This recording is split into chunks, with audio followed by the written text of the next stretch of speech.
Bom dia. Bom, minha gente, estamos aqui com os nossos convidados, depois desse filme, para mim, muito importante, esse momento, instigante, e queria agradecer a presença de vocês. Queria dar os parabéns para os professores aqui, os dois professores, Gisele e Lucas também, todos aqui.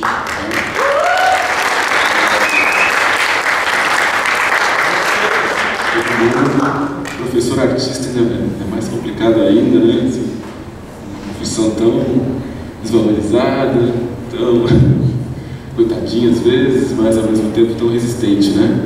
Então estamos aqui numa espécie de resistência sempre. Bom, a gente acabou de assistir Domingo no Golpe.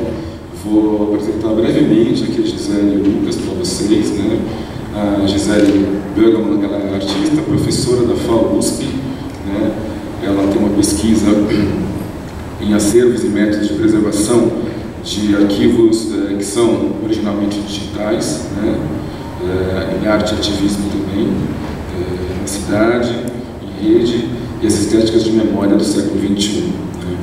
Né? Alguns alunos e alunas que tiveram aula comigo já leram alguns textos da Gisele. Eu uso aqui o Políticas da Imagem, que eu acho uma obra sensacional para a gente debater aqui o momento atual, né? E o Lucas Bambosi, eu já conheço já há uns 30 anos, acho que foi uma das figuras que me inspirou a começar na videoarte, no vídeo experimental. Quando eu conheci o Lucas, eu não sabia que eu ia fazer isso. Fui trabalhando numa produtora em São Paulo, que talvez fosse uma das primeiras e únicas que faziam documentários e vídeos experimentais, que era a Palio TV. O Lucas estava sempre lá. Fiz várias cópias de trabalho dele, ali eu era estagiário. Foi ali que eu assisti Love Stories, uns trabalhos, Love Stories, né? Uns trabalhos seminais do vídeo brasileiro, né? Já da uma segunda, terceira geração da videoarte brasileira, de Minas, né? E o Lucas também é professor, grande artista, da UFAP, já expôs em vários países, né? Uma figura que tem uma pesquisa com arte e tecnologia também muito intensa. Convido vocês a acompanharem. Tem o seu grupo de pesquisa autônomo Mola, né? Que é uma coisa autônoma, não é de universidade, mas é um grupo de produção e pesquisa também de arte e tecnologia. Acho que convido vocês a seguirem o Lucas e a Gisele nas redes para ficarem atentos ao que eles estão fazendo, que acho que são duas figuras muito ativas, importantes, pensadores do momento atual das imagens, que eu acho que hoje em dia é muito importante a gente estar pensando as imagens, pensando com as imagens, né, também, como diria mudar, né, pensando com elas, né. E quem mais? Já passei também aqui o Lavra do Lucas, o último documentário dele. Ele disse que não, liberou sim, tem comprovado, passei nesse cinema aqui, já esqueceu. Também indico para vocês acompanhar essa produção documental de Lucas Bambosi e Gisele Bögemann.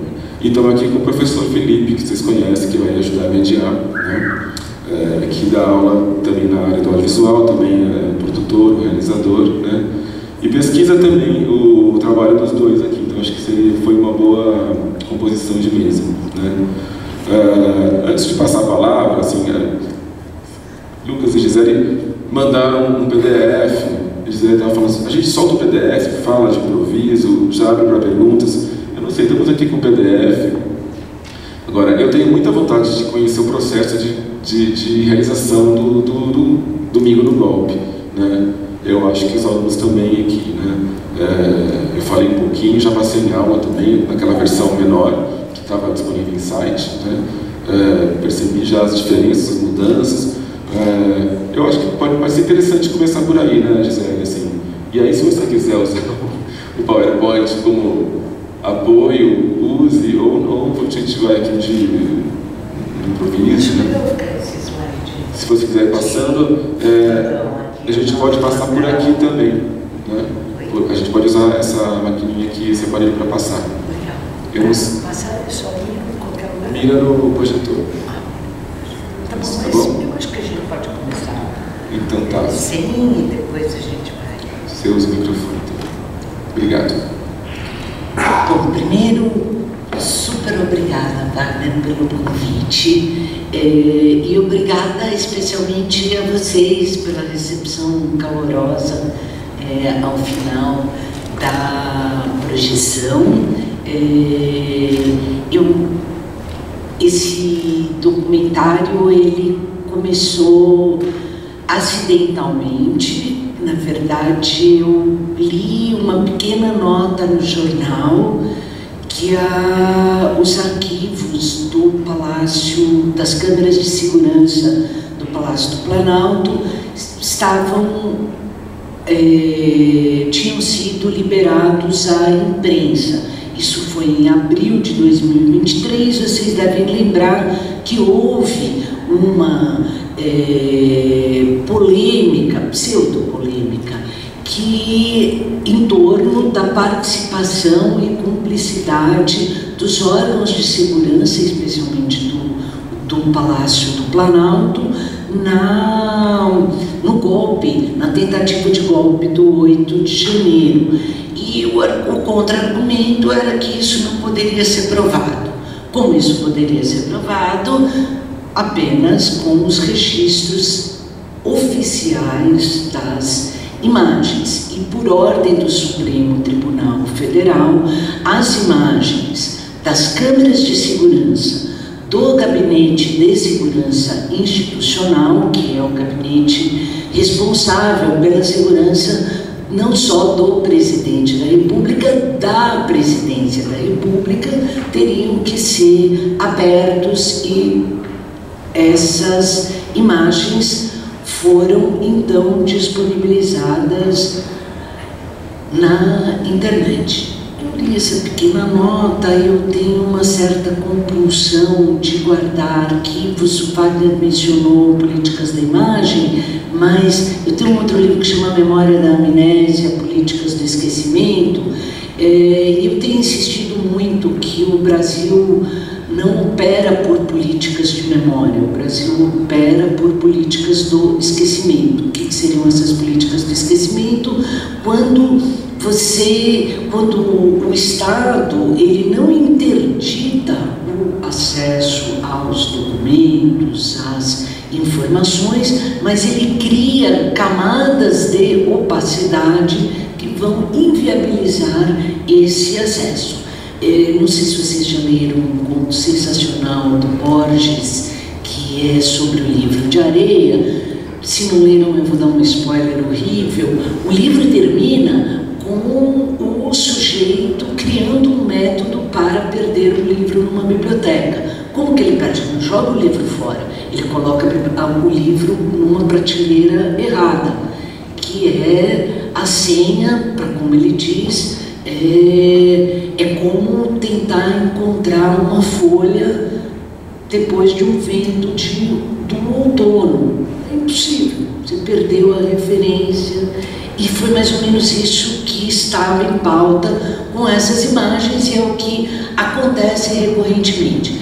Eu decidi que eu ia baixar, que eu não era imprensa, mas sou brasileira, o arquivo está aberto, e eu já tinha feito isso com as imagens dos depoimentos da Lava Jato, das delações premiadas. Eu vou baixar isso aqui tudo. E encontrei o Lucas. Eu já, quando estava baixando e comecei a olhar as imagens, eu falei, nossa, isso é um documentário pronto. E encontrei o Lucas e já estava com com isso na cabeça. Falei, isso eu tenho que falar com o Lucas, a gente tem que fazer um documentário sobre isso. Encontrei com ele, falei, Lucas, aconteceu isso, eu baixo uma das imagens, a gente tem que fazer um documentário. Compartilhei com ele o que eu já tinha recuperado. São 500 horas de gravação. Inicialmente nós imaginávamos que eram 700 horas, porque são 33 câmeras alocadas no Palácio do Planalto, de qualidades muito diferentes, dá para perceber isso na imagem, nas imagens que nós remontamos, e o registro de 24 horas, de meia-noite a 23h59. Então, fizemos a conta e mais de 700 horas de imagem. Mas, na verdade, como vocês viram, também muitas câmeras foram quebradas.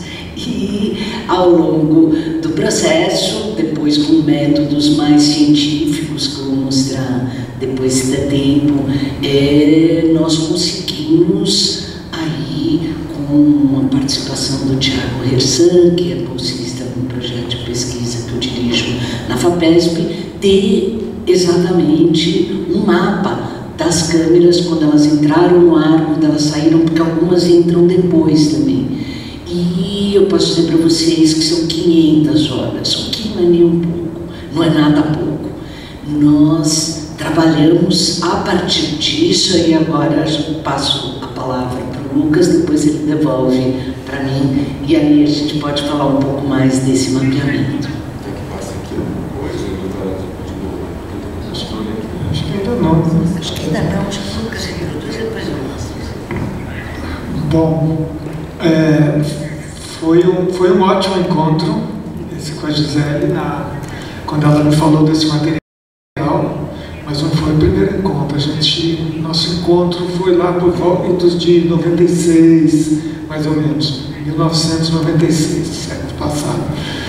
Então, a gente se cruza em muitos projetos distintos. E esse foi uma provocação muito inquietante. Provocações são inquietantes, mas esse foi porque eu não imaginava um formato, a gente não imaginava um formato. Mas na nossa conversa a gente falava de um documentário, fazer um documentário, um filme, né? Então a ideia de tornar imagens, câmeras de segurança, um filme, exige uma afirmação, um aspecto discursivo, que eu acho que ele convence, ele funciona dessa forma. A outra é criar situações para que ele seja entendido como um filme, como um projeto audiovisual. E ele também, eu acho que quando eu cheguei aqui, o auditório proporciona isso, né? Porque eu acho que alguns de vocês, talvez muitos de nós, a gente acompanhou essas imagens em reportagens, pelo Instagram, pelo fluxo de imagens nas redes sociais, né? E elas não necessariamente produzem essa narrativa que está aí, que é uma narrativa cronológica, que é muito pautada pelos acontecimentos da realidade.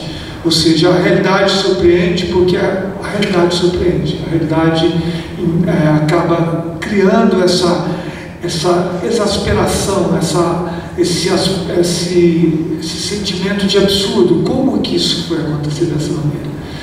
E o que a gente fez foi enfatizar os acontecimentos dessa maneira. Enfatizar com recursos audiovisuais essa toada das coisas, esse movimento da turba, né, que eu me nego a me referenciar como multidão e nem como povo massa, porque é uma espécie de turbas sem muita direção, motivado por palavras de ordem, de destruir tudo que representa a cultura, destruir tudo que representa algum tipo de civilidade, porque a civilidade seria inimiga desse pensamento que foi implantado pelo bolsonarismo, foi implantado pelos inputs, né, pelas formas de informação, pela modulação, a palavra modulação acho que cabe bem nisso, pela modulação que vem havendo, né, pela direita, pela extrema-direita há tempos.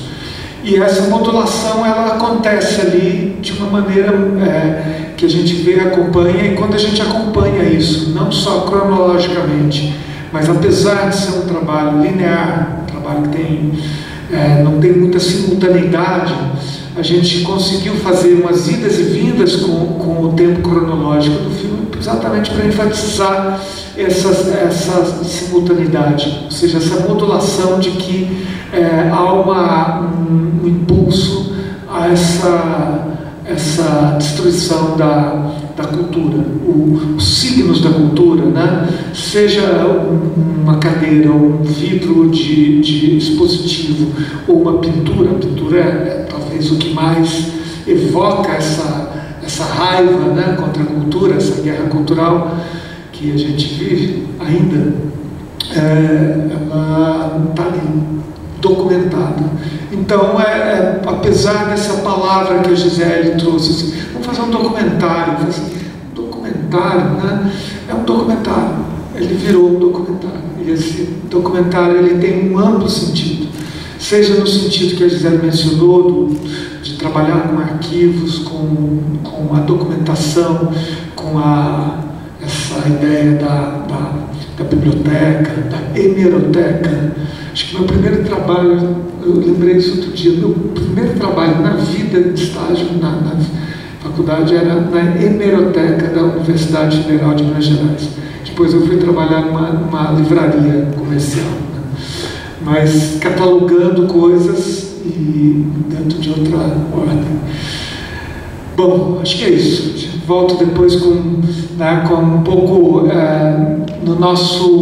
nas nossas conversas. Eu tenho tido talvez essa função, essa responsabilidade de afirmar esse caráter fílmico, né? O aspecto também ensaístico do trabalho, porque a gente lida com informações existentes. O termo Red Media é um termo que vale a pena a gente associar ele a Duchamp, né? Red Made, né? Mas também associar a forma como as mídias nos são colocadas hoje, né? Então ele é um cruzamento aí de conceitos que acho que faz parte, né? Duchamp por sempre utilizar material que não é exatamente o material nobre, né, da arte. Esse é um material corriqueiro, é um material que faz parte da nossa história, como a Gisele falou, a gente tem direito a ele, né? E por alguns meses foi dito que esse material não existia, que era uma invenção, ou que ele ajudaria a mostrar que os manifestantes ali, eles eu oscilei aqui, porque tem uma reportagem da Rede Globo, e a Rede Globo, quando ela aciona a cartilha, eu vi exatamente o momento em que eles falavam manifestantes e passaram a falar os terroristas, né? São cartilhas do jornalismo, né? E isso é importante a gente se dar conta de como isso é orquestrado, às vezes de baixo para cima, mas a maior parte das vezes de cima para baixo. Então está aí um filme ensaio. Obrigado. Você quer continuar, Eduardo, ou a gente começa a fazer uma rodadinha? Tá. Pequena, antes só de passar, Felipe, que é um aspecto importante, como o Wagner nos introduziu. Primeiro, nós somos artistas pesquisadores e toda a nossa produção ela é tanto um trabalho de pesquisa quanto um trabalho artístico. Daí a problematização das linguagens ser muito importante. Mas o que eu queria deixar muito claro, porque às vezes essa é uma questão que aparece nos debates, é que dentro dessa discussão que amarra a arte, a pesquisas, aos arquivos, a história da arte propriamente dita, nós definimos o trabalho como um audiovisual ready media, porque ele tem essa estratégia do Champion de tomar aquilo que já está pronto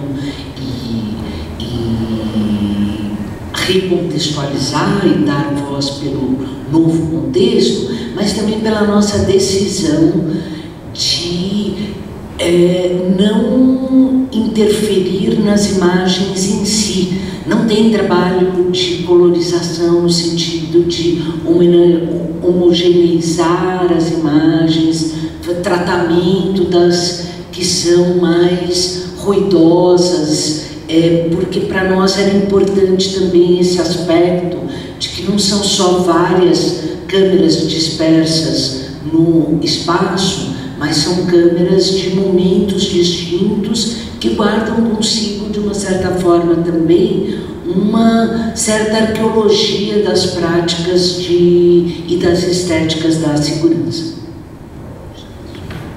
Passar então, você tem pergunta? Eu queria só dizer como eu estou feliz de estar aqui, agradecer ao Moraes por me convidar, e dizer que hoje, né, contextualizar os alunos, que hoje no Dia dos Professores eu estou com o Lucas, que foi meu professor, meu orientador na especialização, e muito bacana. Eu estou muito feliz de estar aqui. Eu acho que queria chamar a atenção para algumas coisas, reforçar o que eles falaram, da Gisele falando de ser professor pesquisador, artista pesquisador, e eu acho que é um resultado do livro, de alguma forma. O subtítulo do livro é Vigilância, Existência na Dadosfera. Então, tem muito... Eu acho que tem muito nesses trabalhos da estética da vigilância que é discutida no livro, né? E o Wagner falou de vocês acompanharem o trabalho dos dois na rede. Estou escrevendo um artigo sobre imagens algorítmicas e o site dos dois são incríveis, dá para acompanhar tudo do trabalho deles, assim, em textos prontos, assim, é muito generoso o site de vocês para quem pesquisa, porque a gente pode encontrar informações ali que vocês vão passar. Eu tenho muita dúvida que o Moraes falou do processo de criação, principalmente da montagem, porque é a disciplina que eu trabalho com os alunos do sexto semestre aqui. É muito interessante na montagem velocidade, né, a passagem do slow, freezing, são imagens documentais de alguma forma, mas o tempo delas são variados, né? E esse nome que você usou, ready-made, é muito bacana para a gente pensar, porque ressignifica filme de arquivo, found footage, vários outros termos que vêm mais da teoria de cinema, né? Então, a teoria de arte está olhando a partir de outra forma, e fiquei pensando muito na ideia de tradução intersemiótica, porque era um material de segurança, depois ele vira um material de TV, e como você falou, vocês deram uma forma de documentar. Aí a única pergunta que eu deixaria é, e para distribuir agora como documentário, né? Porque tem um circuito de arte, talvez vai virar vídeo instalação, uma coisa só nesse sentido. Obrigado.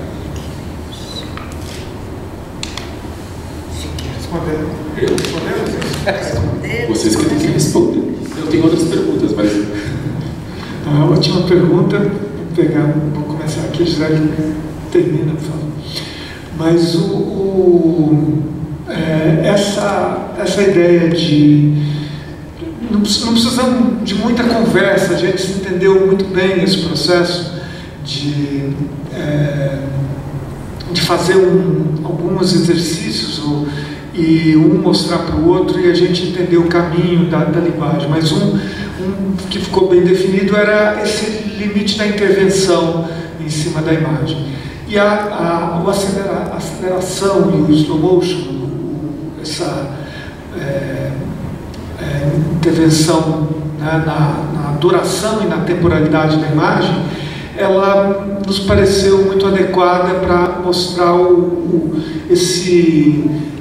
quanto a violência às vezes passa desapercebida num ato entre aspas, normal, numa velocidade normal, e o quanto ela aparece nas expressões, em determinados gestos que às vezes escapam no próprio fluxo das mídias mesmo, né?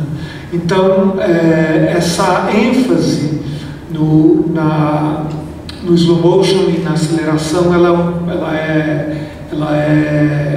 diz coisas. A aceleração diz coisas, diz também quando a gente vê a dispersão dessa turba, né? Assim, cada um em um sentido, parece uma forma de se entender os partículas que estão indo em direções as mais desencontradas possíveis. Isso quando a gente vê lá já na dispersão, lá pelas 4 e tanto da tarde, na praça, ali lá fora, parece que a modulação terminou, não há mais um objetivo entendido como comum, e não há mais comum entre eles, cada um vai para um lado. Então, acelerar isso mostra que talvez as coisas estejam sem mais essa modulação. E esses slow motions, alguns detalhamentos de gestos, trazer o zoom, uma espécie de investigação forense, né? Com relação à imagem, um pouco inspirado pelo Eyal Weizman, da Forensic Architecture, um pouco Harun Farokh, um pouco Blade Runner. No primeiro debate, alguém lembrou do Blade Runner 1, que tem essa ideia de buscar um blow-up da imagem, que também é blow-up, né, Antonioni, mas buscar investigar o que acontece na imagem, o que semioticamente está sendo dito ali, né? Então, isso foi um dos grandes prazeres de fazer esse trabalho, assim, nos debruçar sobre os acontecimentos, os múltiplos acontecimentos de uma imagem, que estão dentro da imagem, né? Parece banal, mas é importantíssimo para a gente definir os caminhos e importantíssimo para a gente entender a realidade, né? Uma outra referência é o Gigante, Michael Clear, que é um filme de 1982, que é talvez o primeiro grande filme, longa-metragem, que explora narrativas possíveis a partir de câmeras de vigilância. Ele é feito inteiramente com câmeras de vigilância. E pensando na lógica de quem está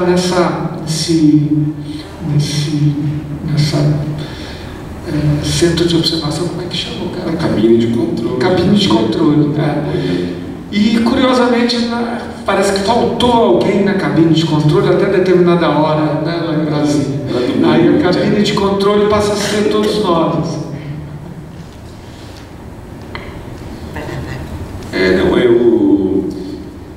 Algumas questões, por exemplo, a primeira delas, né? Se tem alguma importância escolher o termo Red Media e não found footage para esse tipo de trabalhos? Tem alguma diferença para vocês, né? Ou, como eu falei para vocês, essa baixa de ovelha. E outra coisa, eu acho que também tem uma importância de pegar e montar, né? Um documentário de montagem de Red Media. Ele tem também um Red Drama, né? Red Drama. Porque assim, quando você coloca alguns documentos juntos, essas imagens todas com documentos nessa ordem, às vezes manipulando a duração, com os cortes, né? E com a voz da senadora, como é que é o nome dela mesmo? Elisiane Gama, dá um drama desgraçado ali, é um drama forte. A voz dela, como vocês colocam com as pausas, né? Ou seja, a leitura do relatório dela nessas imagens, tem uma diferença temporal, porque o relatório foi feito depois dessas imagens, né? E vocês montam depois ainda, ou seja, essa temporalidade da fala dela, nesse tempo do relatório ser feito e a escolha desses trechos, também dá um drama para a coisa. Então, eu acho que o documentário sempre é drama. E a trilha sonora, eu queria comentar, porque ela enfatiza, acho que talvez seja o único som o único elemento que não é documental, aí, não é um red media, né, foi algo construído, porque ela é toda construída nessa... Talvez se tiver algum nome da música que possa me ajudar, tem um nome nisso. Quando a gente faz um acorde, um som que vai descendendo e parece que é infinito, ele vai sempre para baixo. Efeito filme de terror usa muito. E nunca termina, como se fosse uma espécie de queda contínua. A trilha tem isso, que dá uma decadência para essa turba gigantesca. Então a gente tem mais uma camada de drama aí que a trilha reforça, né? Então, esse não é um right drama, esse é um drama feito, mas a fala da senadora Gama, né, a montagem, esse tempo, essas pausas da fala também deu uma espécie de dramaticidade para esse documento. Então o documento ele não fica só algo ali frio, né? Porque a gente tem essa ideia de documento, se é algo frio, então ali é o quê? Documento. Ele não tem uma narrativa, uma potência ficcional. Aqui a gente vê que não. Mas ao mesmo tempo é um grande acesso a esse acontecimento que de fato ocorreu. Não sei se eu fui claro na questão, assim, como é que operar esse drama no documento, né? E como vocês decidiram isso. E também se found footage e red media para vocês é a mesma coisa, por que escolheram red media e não found footage? São dois termos em inglês, né? Deixa eu falar do red media.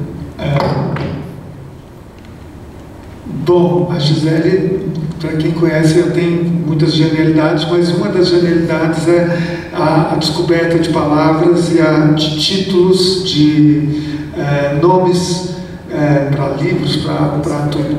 E red media foi mencionado assim e já era isso. Por que é muito mais legal que found footage? Porque já é uma apropriação de outra apropriação. Porque found footage é simplesmente replicar um nome que não é muito adequado até para a situação. Não foi encontrado por acaso isso. Foi buscado esse material. Ele deu trabalho de baixar todo esse material. Ele foi convertido, ele vinha em vários codecs, em vários formatos, né? Ele foi disponibilizado no Google Drive do GSI. Então, não é fácil. O Google Drive, apesar de só baixar, o Google Drive, quem já tentou baixar muito material no Google Drive, ele vai encapsulando, ele faz um zip, encapsula alguns arquivos, dependendo do peso deles, e vai reorganizando isso em outras pastas. É infernal, né? Mas então a ideia do red media atualiza o conceito de red media, coloca as coisas dentro do que são ali. É uma mídia que está pronta para o entendimento, para o uso, para a ressignificação, né? Então, eu acho que não há nome melhor outra coisa. Foi ela que trouxe, eu nem lembro quando, mas eu acho que ela mas ela é muito boa em nomes. Não, uma coisa que eu acho importante nessa conversa sobre os procedimentos, que quando um projeto fica pronto, ele apaga um pouco as camadas de como ele foi pesquisado. Demorou cerca de 1 mês e meio para eu conseguir baixar todos os arquivos por essas peculiaridades, porque ele depois foi para um Google Drive nosso, mas ele foi disponibilizado no OneDrive, é uma coisa da Microsoft, e com uma organização que vinha da própria câmera, organizado pela hora e pelo lugar em que a câmera estava operando, informados. Já deu conta disso, aí esse material foi convertido. Então, de uma certa forma, durante 4 meses, nós trabalhamos praticamente só eu não chamaria de extração de dados, na expressão dos arquivos, para para que eles nos dessem uma capacidade de leitura daquelas imagens. Então, esse momento de corpo a corpo com as imagens, ele foi tremendamente importante, porque como o Lucas chamou a atenção, algumas imagens elas se tornaram uma espécie de ícones do 8 de janeiro. E o que eu acho mais interessante no nosso projeto são essas imagens que já não são mais as imagens que foram eleitas como as simbólicas. São as imagens que, primeiro, documentam uma Brasília que a historiografia nunca prestou atenção, né? Uma Brasília absolutamente demonumental, caidona, cheia de problemas, uma Brasília ocupada pela turba. É incrível como a arquitetura moderna ela é associada ou aos espaços vazios ou aos espaços de trânsito, de fluxo, mas são raríssimas as imagens dessas arquiteturas ocupadas, né, pela multidão como os modernistas queriam. E aí, quando a gente encontra uma imagem, vem justo ocupada pela turba. E tudo isso foram processos aí muito importantes para nós, no sentido, eu queria voltar aqui para as nossas imagens mais peculiares, que são também uma cinematografia embutida nessas imagens, né? Na maneira como tem um certo expressionismo da câmera de vigilância mal posicionada no amanhecer em Brasília, e aquilo que nós nunca temos acesso, que são os subterrâneos, as apropriações, as divisórias. Então, é uma verdadeira loucura por essas imagens das catracas, porque isso é a negação absoluta do que era o projeto de Brasília como um todo, né? E o que ele tem de mais bonito, né? Que é essa levar ao limite essa questão do moderno como uma prática política. E aí, quando você vê os erros somados, né, como ao longo das décadas isso vai sendo traído pelo próprio Estado, tem catraca e sistema de detecção de metal. Eu fico pensando que o Lúcio Costa, com todo aquele discurso, né, utópico, fazer uma cidade, vou fazer um avião já direto, e aí vocês se viram, tem uma loucura nisso tudo. E ver imagens como essa é a confluência desses desastres superpostos, e as imagens da documentação, da overdose documentacional que foi produzida em torno do 8 de janeiro, que eram os próprios golpistas fazendo as imagens de si, né? A gente tem a nossa Miss Selfie no documentário, mas ao longo do documentário também vocês veem várias dessas atividades. Eles tinham certeza que aquilo ali era um momento de virada. Isso dá para perceber muito claro. E essa poética não só do erro, mas do movimento dessas câmeras mais antigas, né, que nós incorporamos em tudo. Então, essa descoberta da linguagem é um pilar, né, no trabalho que nós fizemos. Eu fiquei pensando que a gente podia abrir para o público. Eu levo o microfone aqui, pode ser? Se vocês tiverem pergunta, eu só vou fazer mais um comentário.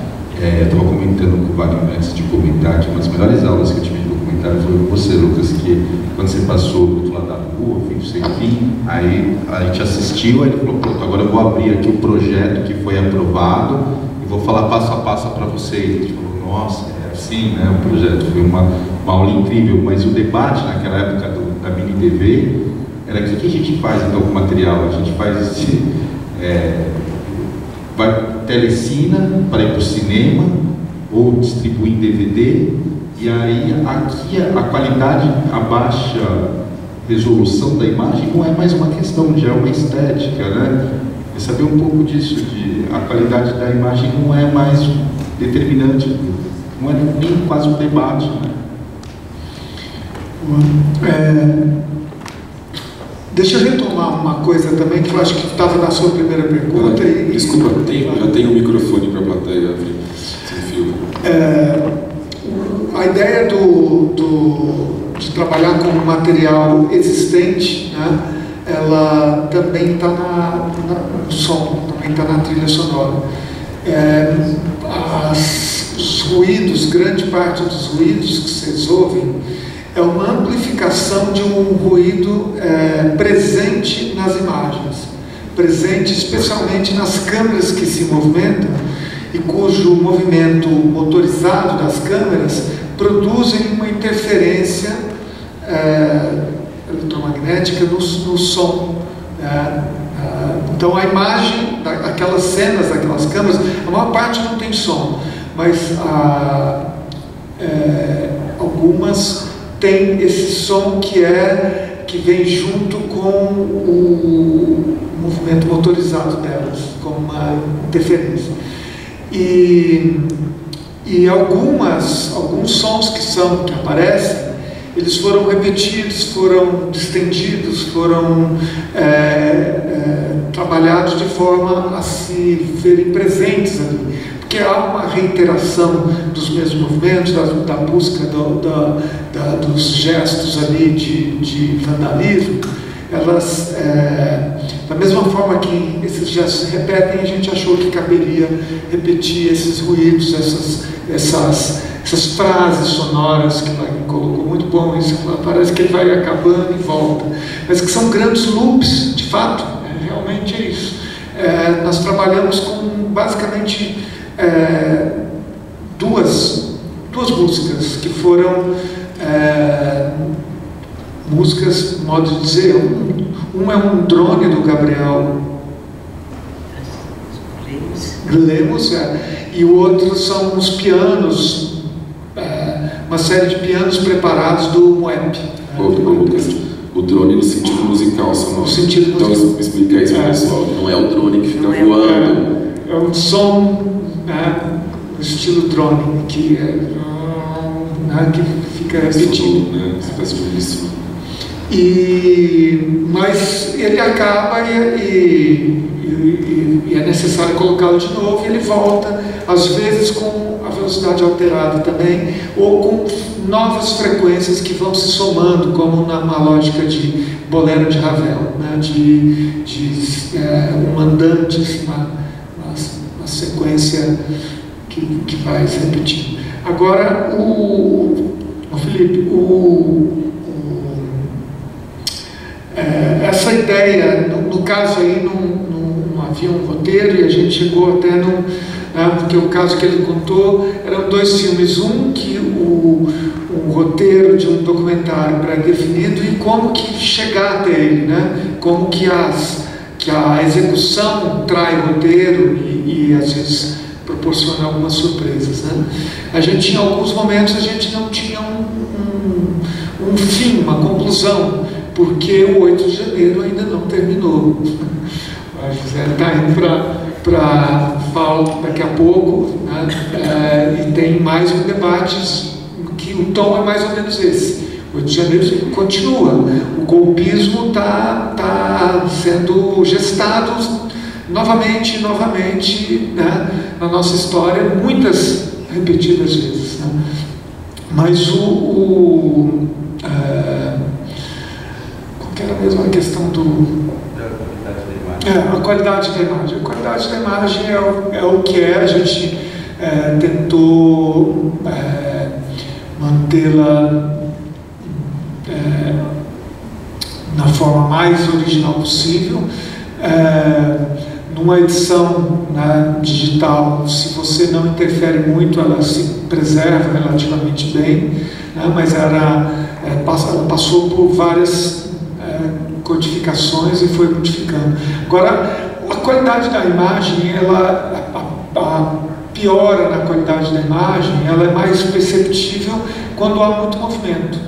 É a detecção do movimento que mostra os artefatos digitais ali, né?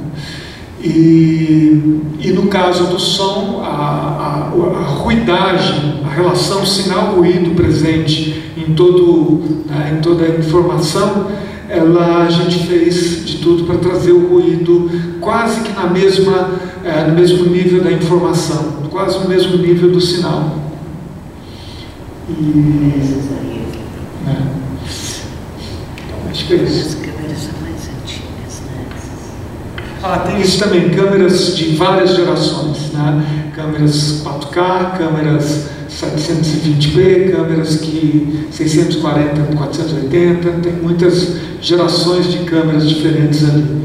E a gente fez a masterização em 1080p, ou seja, algumas sofreram um blow-up e outras foram reescalonadas para se encaixar ali, né? De algum modo também, esse trabalho é um documentário sobre como o poder vigia, né? Porque a gente consegue entrar um pouco na estrutura dessas câmeras de vigilância, onde elas estão, as idades dela, né? As qualidades. Então, de uma maneira, isso documenta também como a vigilância é organizada nesses edifícios, né? Numa cidade como Brasília, né? Então, também tem isso, essa camada do documentário, né? Esse é um ponto que me fascina, porque era justo onde que estava para entrar com essa questão da qualidade, dessa arqueologia das estéticas da vigilância, que o filme acaba trazendo, que nos interessa tanto, e essa perspectiva de organização de espaços, utopias que foram envolvidas em Brasília. É um pouco paradoxal pensar que o Distrito Federal, a primeira ocupação dele foi justamente no golpe de 64, né? Mas o quanto essas diferenças, porque uma das dificuldades nossas na pesquisa das imagens, gente, nós assistimos tudo, essas 500 horas eu estou falando, é que os lugares em que as evidências desse estado de exceção, que nem o Agamben fala, né, quando se institucionaliza essa informalidade de fazer justiça com as próprias mãos, os lugares em que as imagens evidenciavam mais esse processo dentro do Palácio do Planalto eram justamente aqueles que tinham as câmeras mais antigas, essas câmeras PZD, pan, zoom, tilt, que ficam fazendo aquelas viradas incríveis que vocês viram, mas que, do ponto de vista da gente entender a ação e pegar as pessoas propriamente ditas, era um pouco mais difícil. E eu ficava me perguntando, eu falava, nossa, isso devem ser câmeras dos anos 80, e na verdade, talvez a nossa utopia ou ingenuidade maior, desde a redemocratização do país em 85, ao final da última ditadura institucionalizadamente feita por um golpe, não eleita, né, que é a de 64, talvez o país nunca tenha acreditado que uma ameaça à democracia era possível. E aquelas câmeras que foram compradas nos anos 80, elas ficaram onde elas estavam. Mas quem vai entrar no Palácio do Planalto? Quem vai destruir um Di Cavalcante, um Portinari? Quem vai chutar um quadro da Djanira? São perguntas que eu acho que nunca ninguém se fez até hoje. Hoje eu acho que nós já pensamos diferente. A gente tem um antes e depois nesses alertas. Mas essa inocência perdida que o 8 de janeiro representa também com relação, é possível um golpe que seja mobilizado por uma turba no Brasil do século XXI, sim, é possível. O que essas câmeras testemunham? Que nunca se pensou nisso, que as únicas câmeras de altíssima qualidade são as câmeras que são posicionadas nas entradas exclusivas da Presidência da República. Vocês devem ter visto que tem uma câmera, que aliás é essa, né? Olho de peixe, essa tem som, ela é as câmeras que vem marcadinho embaixo como FIP-PR. Né? Hoje em dia, se me pedirem para levar o Lula no banheiro no Palácio do Planalto, se ele estiver perdido, eu consigo. Porque o que eu andei nesses subsolos, olha, essa é a entrada do palácio, e acho que não tem aqui, tem só no nosso filme, quando chega o carro do Lula no final do dia, aquela entrada é a entrada VIP-PR, só a Presidência da República entra. E essa dinâmica é algo que também se tornou um fio condutor para nós, né? E ter que entender toda essa linguagem, que é a linguagem do aparato de segurança, que é a ala oeste, que é a ala leste, né? Como se diz, em todas as imagens, elas têm essa estampa, né? Do lugar em que elas foram captadas e do horário em que isso aconteceu, né? O que foi uma coisa muito importante, se der tempo a gente comenta, no processo de organização para disponibilização pública desses arquivos, que aí não precisou entrar mesmo com visão computacional, inteligência artificial, porque é absolutamente desumano, impossível organizar tamanha quantidade de imagens seguindo e rompendo com a lógica da maneira como elas tiveram extraídas. Eu tenho muitas perguntas aqui, mas assim, eu acho que a gente podia... tem um microfone na plateia, tá aí. Alguém gostaria de...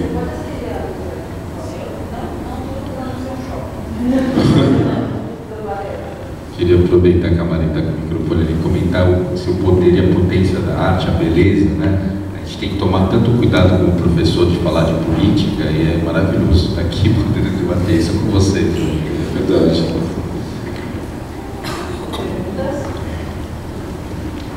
O Lucas tem uma pergunta? Tá valendo ponto, viu, gente? Porque é meu aluno, cada pergunta... Ainda bem que eu já te perguntei. Já fui aluno. Lucas é ex-aluno. Veio aqui prestigiar a gente. Obrigado. E vai falar depois, né? Pois é. Bom dia, pessoal. A minha pergunta é um pouco técnica, mas é porque eu gosto muito disso. Eu faço alguns trabalhos também que são coletivos, e para fazer essa edição de vídeo eu queria entender. Vocês baixaram esse conteúdo, cada um em um lugar, depois vocês trabalharam juntos numa única máquina, vocês foram fazendo essa experiência de isso é bom, isso não é, enfim, se puderem falar um pouquinho dessas experiências de o que era interessante. Sei que vocês já falaram bastante sobre isso agora, né? Tipo, sobre quais imagens colocar, como colocar a questão do ruído, a questão do como colocar a imagem, mas, enfim, é uma parte que eu fico sempre curioso, sempre gosto de saber, que eu acho também cheio de coisa, não sei. E você comentou do IA nesse processo, eu sei que vocês trabalham muito com isso. Falem um pouquinho disso, como é que a inteligência artificial ajudou nisso. Eu vou falar do pré-IA, Gisele, do IA.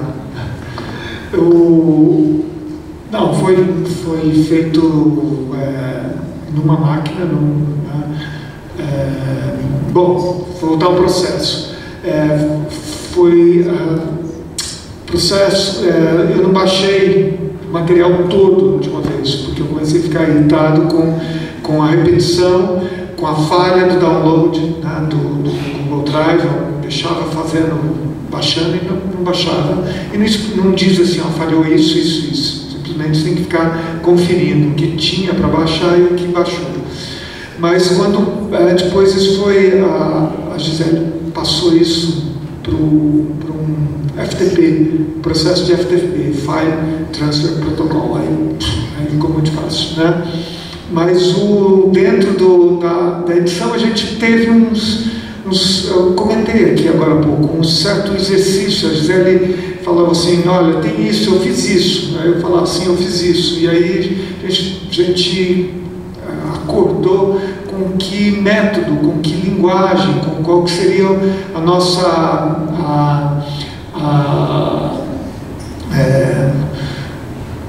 por exemplo, mostrar a imagem fazendo um zoom, a gente evitou, falou assim, não vamos evitar esse tipo de recurso, né? Mas vamos colocar um detalhamento quando isso acontecer e que a gente quer mostrar um gesto que está desapercebido ali, né?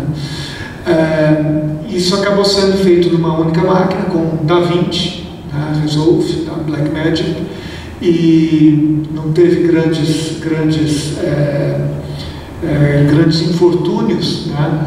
É um software bastante completo e tal, e muitas e muitas camadas de som, né? E a gente ia vendo juntos e vendo para onde a coisa poderia ir. Em vários momentos surgia essa questão: seria bom se a gente conseguisse detectar onde há acontecimentos, né? E eu acho que, não sei se foi daí ou não, se já existia antes a ideia de fazer com que isso passasse por um escrutínio mais automatizado. Porque uma coisa é, né, pegar um scroll, fazer um scroll, um scratching desde de 1 hora de câmera. Você vai olhando, vai vendo, assim, opa, algo se moveu aqui. Isso é um tipo de detecção muito fácil, muito banal e antigo, onde há movimento, você pode acender algo ali. Centrais de controle de câmera apitam, mostram, detectam que aqui houve um passarinho que entrou, né? Ou tem câmeras, não é o caso dessas, que só gravam quando há um movimento, né? Então, quando está tudo parado, ela não grava. Então, não era o caso. Mas é fácil de entender que de 3 às 4 da manhã não tinha nada, de 4 às 5 da manhã não tinha nada, de 5 às 6 começava o sol nascer. Então isso era interessante em termos plásticos, em termos, né, cinematográficos, porque a gente foi um pouco por esse caminho também, de fazer esse retrato de Brasília entre essa paisagem dessa planície, Planalto, né, e a construção modernista e as relações de poder. Então esse filme se pretendeu também como uma sinfonia dessa cidade, dessa metrópole chamada Brasília. Então trazer algumas cenas em que não acontece nada, mas tem um valor estético, um valor cinematográfico, foi importante também. Mas acho que isso.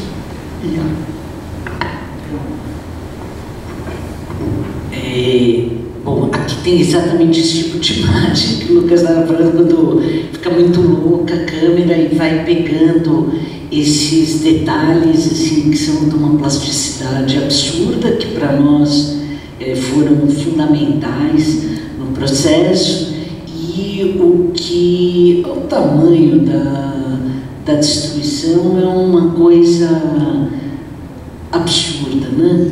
Quando você vai vendo assim no detalhe, mas o que a gente...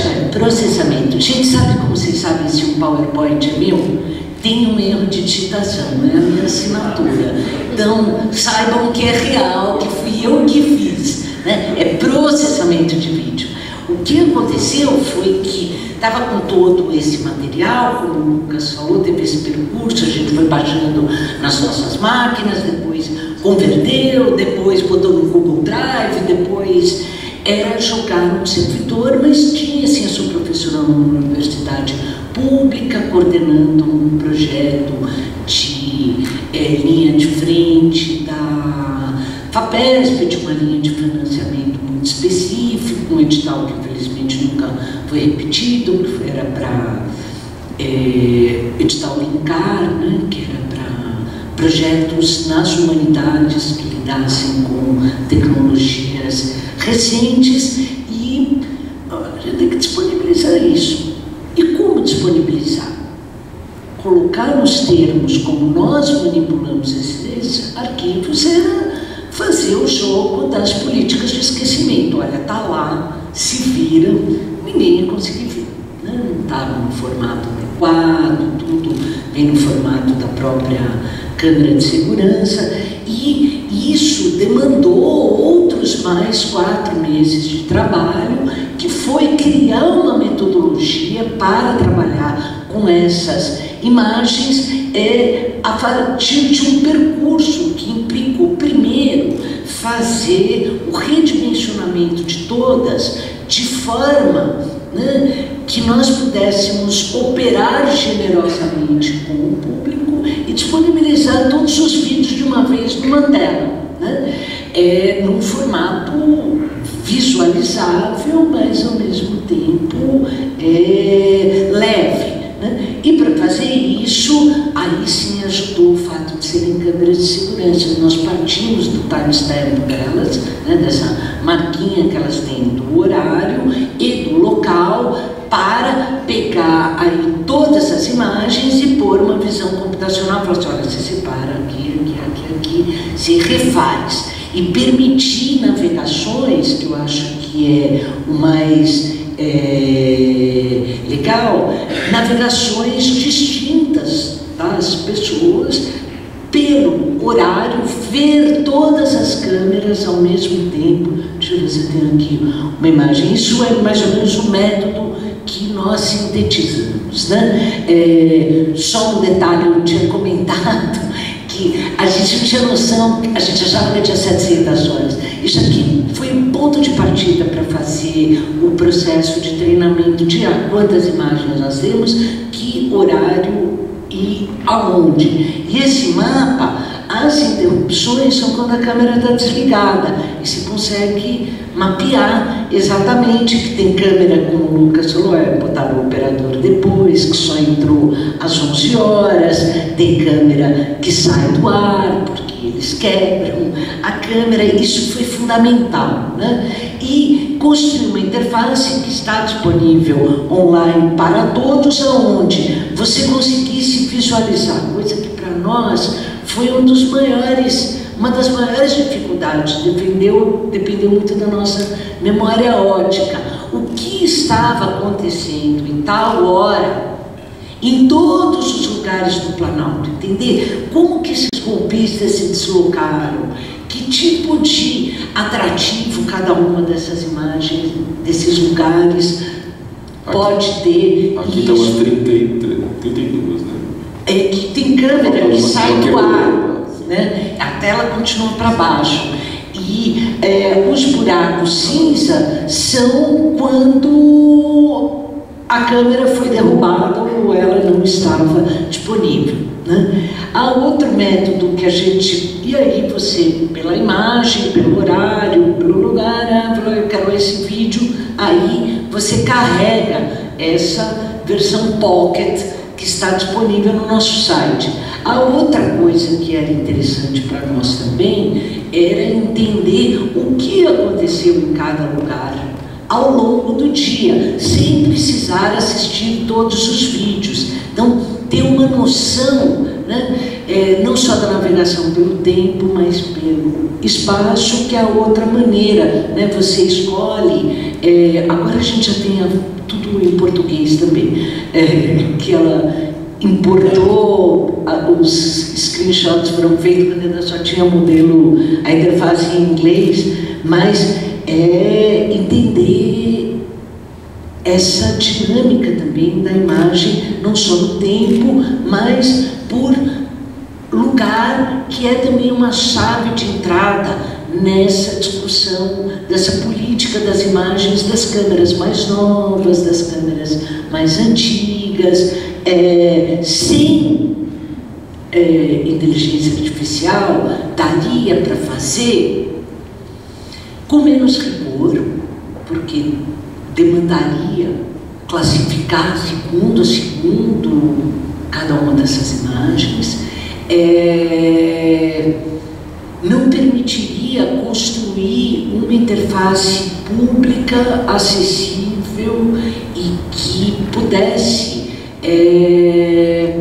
oferecer algo que é um dos pilares aí do nosso trabalho, que é a discussão de interfaces sustentáveis, que para nós é basicamente interfaces que não consumam uma banda desmensurada, nem para o seu armazenamento, né? Assim, acho que a gente pensa muito a partir do ponto de vista do Brasil, a discussão de como descolonizar arquivos hoje em dia é central, ela passa por essas reflexões, né? Assim, bom, não adianta criar novos arquivos para outras narrativas se você faz as coisas dependente totalmente do YouTube, do Vimeo, ou com um peso de armazenamento que demanda um custo enorme de manutenção de servidor e que impossibilitaria qualquer um de nós aqui acessar, a partir daqui que ele está num ambiente relativamente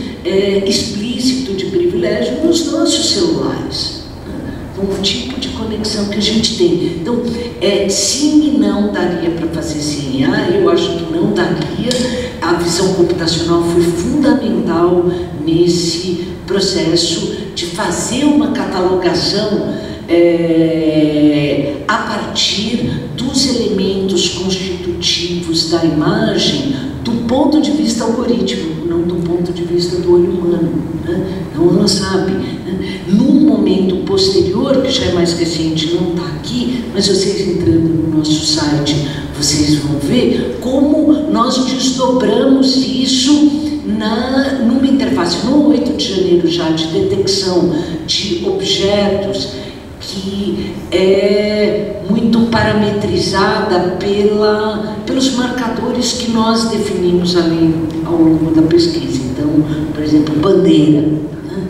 Que no começo do dia começa a aparecer todos os mastros de bandeira, e a partir das 2 da tarde a coitadinha da IA quase enlouqueceu, porque todo mundo é uma bandeira, né? Então, são momentos muito legais e, enfim, permitiram que hoje a gente esteja avançando com esses métodos para a classificação de outras imagens de arquitetura, arte e design. Vocês têm interesse é só entrar no nosso site, aí tem o acesso para o nosso GitHub, e como eu falei, isso é fruto não só de um trabalho de equipe, de pesquisa, de teste, mas principalmente da agência do nosso incrível bolsista, que é o Thiago Hersan, que é um artista também fenomenal, e do apoio que nós temos para a realização desse tipo de investigação, que são recursos públicos, né? São recursos da FAPESP que estão a todo momento, como vocês devem estar acompanhando nos jornais e nas mídias, sendo questionados pelo governo do Estado atual. Nem nos nossos piores momentos isso foi questionado. É fundamental ter esses recursos para que as pessoas pesquisem, experimentem, e no momento eles estão seguros, mas a todo ano, recentemente, a cada discussão sobre o orçamento do Estado de São Paulo, volta às questões se a FAPESP deveria ficar com a fatia que ela fica, que acho que é 0,0, sei lá o quanto, por cento da arrecadação do ICMS. É óbvio que tem que ficar, né? É meio óbvio, mas fora esse manifesto, eu acho importante vocês entenderem assim como isso de uma pesquisa, essa pesquisa estética, ela vai se fazendo em diálogo com uma série de necessidades, né? Por isso que eu falo, que pena que esse edital linkar não foi repetido, porque muitas pessoas tem o mesmo drama. Fala assim, eu gostaria de identificar isso. Eu falo, putz, só com inteligência artificial. Aí você vai e faz, aí nasce uma outra estética. Então, é isso que está lá. Complementando aqui, que como a gente mencionou, a necessidade de identificar, ela é uma necessidade que eu acho que ela está cada vez mais difundida nas nossas práticas no dia a dia. Você pegar um texto digital, né, e buscar, assim, eu preciso achar a palavra vandalismo. Então, a gente já introjetou que você vai dar uma busca no texto e vai achar a palavra vândalo ou vandalismo. Você põe vande e vai achar os dois, né? As pessoas querem fazer isso com a imagem. Então, assim, onde está o vandalismo? Na imagem. Né? Identificar esse vandalismo na imagem era um desejo ali latente no processo de seleção dessas 500 e tantas horas de imagem, né? E que acabou sendo executado depois, né? com esse recurso da FAPESP. Agora, a gente fez o documentário em si, ele foi feito sem dinheiro nenhum. Acho que não sei de onde a Gisele tirou R$300 para pagar um músico só. Uma trilha, pagar uma das faixas que a gente usou. Mais alguma pergunta, gente? Eu queria aproveitar. Não, achei simbólica essa imagem que eu estava pensando exatamente. Será que dá para buscar por arma, assim, o dia inteiro, onde eu encontro arma nessa imagem? Tá. A gente não criou esse marcador. Eu precisaria abrir o site, tipo assim, de memória, a gente pegou dos marcadores bandeira, alguns elementos arquitetônicos, colunas, porque eu fiquei apaixonada pela maneira como essas câmeras gravam a coluna, né? A coluna é todo um mito, né? E a coluna moderna é espetacular, né? Essa coluna é bonita, né? Essa forma... É maravilhoso isso. Eu tenho milhões de problemas com Brasília, mas eu reconheço que tem uma utopia, uma loucura. Você fala assim, imagina no Brasil de hoje, vai falar para o governador que você quer fazer enfim, vamos fazer mesmo para o Lula, ou no governo passado tem nem condições. Vamos fazer um avião, pegar um arquiteto, um jovem arquiteto na época, né? E deixa ele desenhar, deixa pirar aí nos prédios e, gente, é uma loucura. Né? Mas também você vai vendo como está mal conservado, mesmo com uma imagem tão... Então, assim, tem o vandalismo, mas tem uma cultura também de desprezo ao patrimônio nossa, assim, brasileira, que é inacreditável. Né? Isso não é obra dos golpistas. Né? Isso aí está quebrando ali, soltou, não tem um mármore igual, tem lá tem um semelhante, não sei onde, vai lá e coloca, gente. Agora, uma coisa me ocorreu, uma besteira eu vou falar, mas quando eu vi essas imagens na época, depois do filme de vocês, me veio muito a arquitetura de Brasília, e eu vou muito para lá, e sempre me deixou muito intrigado assim, a ausência de guarda-corpo, né? Que não tem, e antigamente apenas ainda foram colocados alguns. Eu falei, caramba, como é que pode? Aí a gente percebeu nessa invasão como é desnecessário, porque ninguém caiu. Estava a turma toda subindo ali e ninguém caiu. Eu falei, caramba, então não precisa mesmo, mas sabiam desde o começo, talvez que não precisa de guarda-corpo. Legal. Eu não sei se tem uma pergunta. Tem uma pergunta lá. Tomar coisa da distribuição quanto documentário e curta, né? Porque não é só documentário acessava a tela de cinema. E curta documentário, roda onde? Olha, a gente ficou... falta um certo investimento nisso, em fazer esse filme circular nos circuitos de cinema.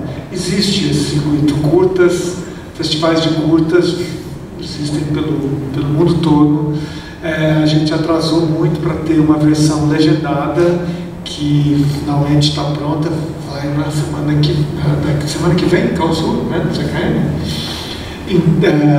Mas são convites, são inserções pontuais. Existem, eu acho que vocês devem comentar aqui, existem sites ou serviços pagos, e alguns não pagos, mas para você difundir, fazer uma inscrição em dezenas, centenas de festivais ao mesmo tempo, fora e aqui, né? Esses festivais têm um timing muito estrito, a gente tem que ficar muito conectado com isso, e isso está sendo feito mais a passos muito lentos, assim. Então acho que ainda tem tempo do filme ser trabalhado. Cabe dizer, quando a gente fez a primeira exibição pública, foi no dia 1º de abril, no Maria Antônio, lugar icônico, onde havia manifestações ali, né, os 60 anos do golpe, de 64, e a gente anunciou ali no impulso que a gente iria colocar no YouTube logo em seguida, né? Ao mesmo tempo que isso parece ser interessante colocar no YouTube, que é esse lugar, entre aspas, público, onde o filme vai encontrar um público de pessoas que talvez estiveram lá, talvez vão se reconhecer, talvez vão endossar essas pessoas, essa turma, e que aí o filme vai talvez passar a ser atacado, ou talvez virar um hit, ou talvez ser retirado, ou talvez a Gisele começar a ter que achar segurança para ir dar aula na FAO, né? A gente não sabe qual o alcance disso. Eu confesso que isso me interessa muito ver onde isso pode dar, né? Mas a gente foi seguindo um caminho não exatamente pela prudência, pelo receio disso, mas por manter, porque os festivais têm essa lógica exclusivista. Se você coloca ele público, aberto, ele não tem mais chance de entrar em alguns festivais, em algumas mostras. Até o momento agora, ele circulou em situações que a gente pode estar junto, que a gente pode debater, e eu acho que isso é o valor, né? Acho que isso nos interessa muito. Bom, eu queria saber sobre o processo de edição, porque assim, tanto quando acompanhei na época, tanto agora, são 500 horas dessas imagens de muitas vezes puro constrangimento alheio. Vocês não tiveram esse desconforto enquanto faziam essa seleção de imagens? Porque até para isso eles são meio burros, né? Por exemplo, aquela parte que ele chuta uma porta e que está pedindo para ser puxada e não estava trancada. Isso foi uma coisa meio... Nossa, jura? E tem outras partes também que até mesmo os atos de vandalismo são meio idiotas, que eles não conseguem, tipo, juntar um mais um para poder falar assim, nossa, mas esse aqui eu acho que não vai quebrar, mas eles mesmos assim tentam. Não ficou com esse negocinho assim enquanto fazia essas edições? Ficaram irritados. Eles ficaram irritados enquanto editavam, basicamente. Né? A gente sofreu muito. A gente sofreu bastante, teve várias surpresas, e só tomando a sua resposta, não sei se ficou claro, nós trabalhamos em lugares separados, nós fizemos um trabalho assim, cada um. Tinha assim um dia que a gente se reunia para aqui a minha máquina, a sua máquina, mas, nossa, e teve momentos, lógico, além de muito estresse, muito choque, momentos tão absurdos que eu morrendo de rir. Duas das últimas imagens que entraram, Uma delas foi aquele momento do caixa automático, não sei se vocês perceberam, houve uma tentativa de roubo de um caixa automático no meio do golpe, né? Porque tinha essa coisa, o que tivesse pela frente, depredava. A gente fala que é um atento contra a cultura, não é só porque foi um ataque às obras de arte, assim, deliberado. Tudo o que é fruto do mundo do trabalho, qualquer coisa ali é uma dinâmica muito perversa de que a coisa pública é uma terra de ninguém. Então, se não é de ninguém, é minha. E eu vou lá e me aproprio. Então, o dia que o Lucas falou que achava que tinha um cara pelado, que tinha dois caras transando atrás do quadro que foi esfaqueado lá no mezanino. É o único momento que tem uma pós-produção mesmo na imagem, que a gente ampliou, que no fim é só eles cochichando para rasgar aquele momento de uma violência brutal. E aí logo na sequência eu falei, bom, mas também, Lucas, eles assaltaram um caixa automático. E aí eu falei assim, onde você viu isso? Você saiu na mídia e tal? Eu falei, não, não são essas imagens. Aí eu mandei o take, como ele tinha me mandado outro, ele falou, amplia, né? Acho que numa discussão estão defecando, estão transando, estão pelados, porque tudo já era possível num determinado ponto de edição. Você chamou atenção, a porta estava destrancada, faz uma mise-en-scène, né? E vai lá, chuta e depois vai conferir a imagem. E aí estava lá, não, são essas imagens. Então, isso aconteceu com uma certa frequência. E destilar isso tudo e operar nesse diapasão, que é um filme que não para a edição do Lucas, é assim, um negócio que eu sempre friso, é o que dá voz a essas imagens todas, mas operar nesse diapasão de um roteiro que paradoxalmente nada fica no lugar, mas não acontece nada, né? O vídeo inteiro é uma coisa só.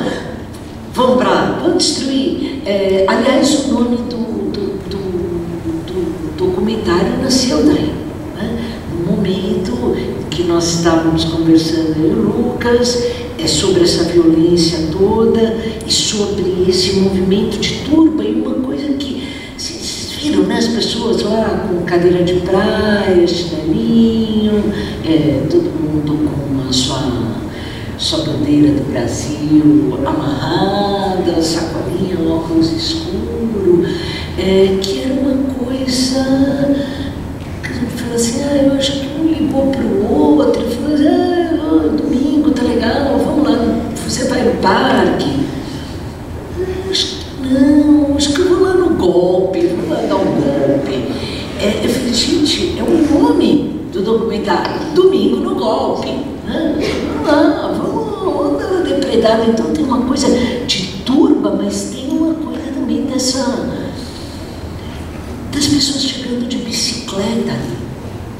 E andando com as bicicletas dentro do Planalto. Tem uma aleatoriedade ali, um niilismo, tem essa coisa, né? Que a gente acaba. As roupas, assim, nossa, o design é uma etnografia particular da direita brasileira, da extrema direita.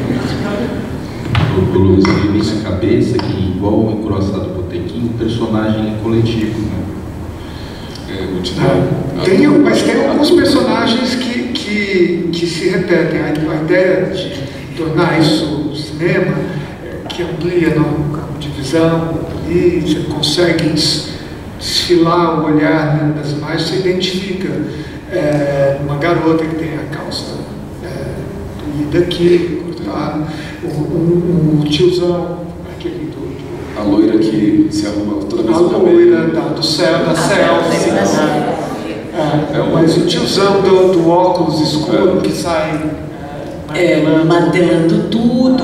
Eu acho que ele então eles são personagens que são reincidentes. É como nessa lógica de você enredar, dar enredo aos acontecimentos. Esse tiozão aí é o mesmo que vandaliza uma câmera e tem a cara dele quase que um estilo ali, quando ele consegue arrancar a câmera, né, quebrar a câmera e todo feliz ali, assim. Deixa eu ver se tenho ele na frente da câmera. É o estilo que o Xandão usou para condená-lo, provavelmente, né? Porque eles estão dando... Eu não sei se esse foi condenado. Não sei, Eu também não sei. Mas sabe, isso aqui, cada um está fazendo o seu próprio... Nenhum está se relacionando com nenhum. Quer dizer, estão, claro, nessa modulação, mas cada um está numa vibe individual de como eu vou tirar algum proveito disso. Então, volto à questão do caixa eletrônico. Um tem a feliz ideia de jogar o extintor de incêndio no caixa eletrônico, de tentar destruir com o extintor de incêndio. E os demais ficam ali em volta e falam assim, bom, vai que rola, vai. Pega um pouco, eu quero levar vantagem em tudo, certo? Né? Então vou tirar uma vantagem aqui, já que o relógio de Dom Pedro II eu não vou poder levar para casa. Porque jogaram no chão, mas se não, porque tem momentos que no vídeo que você vê que coloca, depois devolve. Saqueamento. Tem um saqueamento. Não, é uma barbárie essa noção assim, que é público não é de ninguém, ou é meu. Né? Assim, isso é muito compulsivo, né? Mas é bem parecido com o Potemkin. O Potemkin tem a mãe que vai, sobe a escada, tem a outra mais de elite que mostra o cinto ali, né? Tem deficiência. Então você vê ali, essas pessoas vão dando uma dramaticidade adicional, uma camada de dramaticidade adicional. E a gente pensou nisso de alguma forma. Esse processo, em algumas vezes, ele envolveu isso, eu acho que foi o mais reincidente. Ele buscava um estilo, você viu isso? E aí eu buscava uma forma na edição de chegar até aquele estilo, não exatamente o estilo, mas a imagem, o movimento que continha aquele estilo, né? Então era vamos chegar nisso, vamos buscar esse acontecimento, né?